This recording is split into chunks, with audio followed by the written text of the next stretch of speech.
simplement pour voir avec nous les candidats présidents de la République pour les élections à venir, comment regarder ensemble des conditions réalistes pour avoir des élections crédibles, des élections transparentes, des élections inclusives, des élections apaisées.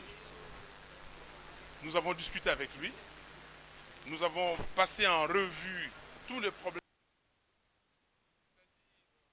problèmes dès le commencement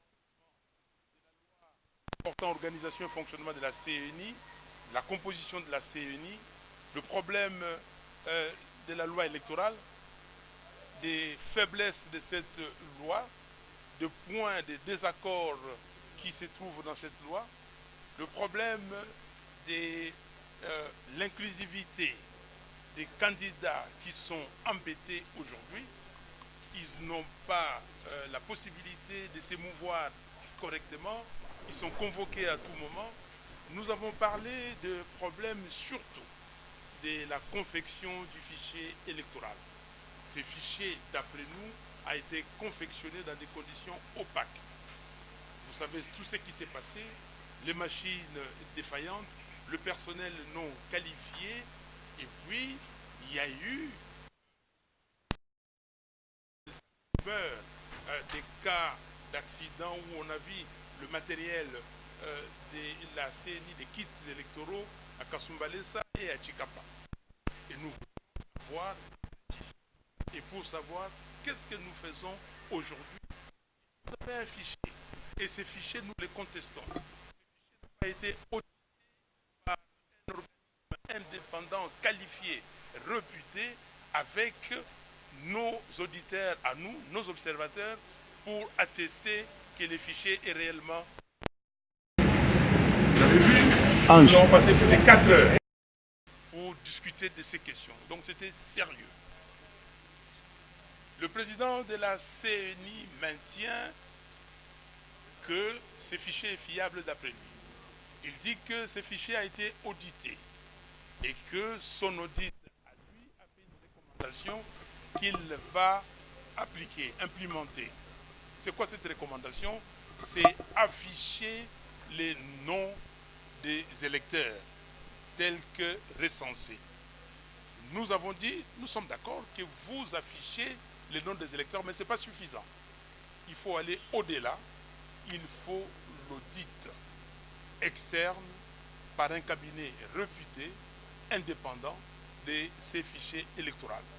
Donc, pour l'instant, il a pris cette proposition qu'il va amener à la plénière de la commission électorale et après, nous aurons la réponse. Pour nous, donc, il est essentiel que les fichiers soient audités parce que ces processus, les élections, c'est fait sur base de confiance. Ce qu'il nous a dit, il s'est justifié, il a donné ses raisons et il a reconnu que ces genres de réunions, ou si ces genres de réunions étaient faits, organisés avant, on n'aurait peut-être pas eu de problème aujourd'hui.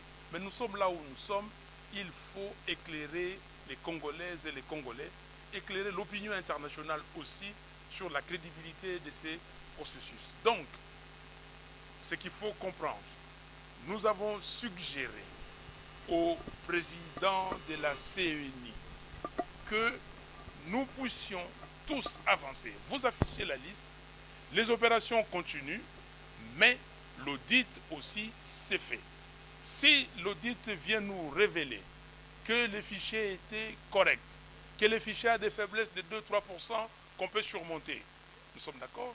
Mais si l'audit nous dit que ces fichiers n'est pas consommable, il faut prendre ses responsabilités, nous prendrons nos responsabilités. Donc pour l'instant, voilà la conclusion à laquelle nous nous sommes arrivés. Les listes seront publiées, l'audit, nous l'avons demandé et nous l'exigeons. C'est une exigence qu'on ne peut pas dépasser, on ne peut pas mettre de côté. Lui, il va poser la question à la plénière et il reviendra à nous. Est-ce qu'à ce stade, M. le Président, on peut... La question que nous avons posé pour les cas de la MOCA, c'était de dire que nous n'allons pas déposer nos candidatures à tout.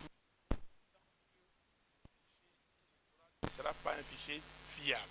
Et nous sommes en train de trouver. Donc la question que nous avons posée, la réponse que nous avons eue, vous aurez une première, réponse au niveau de la fiabilité en ayant les listes affichées. Nous avons dit que ce n'est pas suffisant. Il faut, pour avoir la fiabilité, le gouvernement a promis 100 millions qui doit être décaissé incessamment. Et la question de la sécurité, nous avons posé ces questions-là, ce n'est pas à lui de résoudre parce que c'est...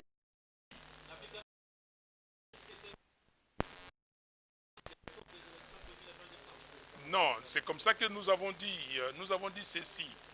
Nous continuons le processus et concomitamment aux autres éléments du calendrier qui sont en train d'être faits, et concomitamment à ça, on fait l'audit du fichier électoral. Donc, ça ne va pas retarder les élections.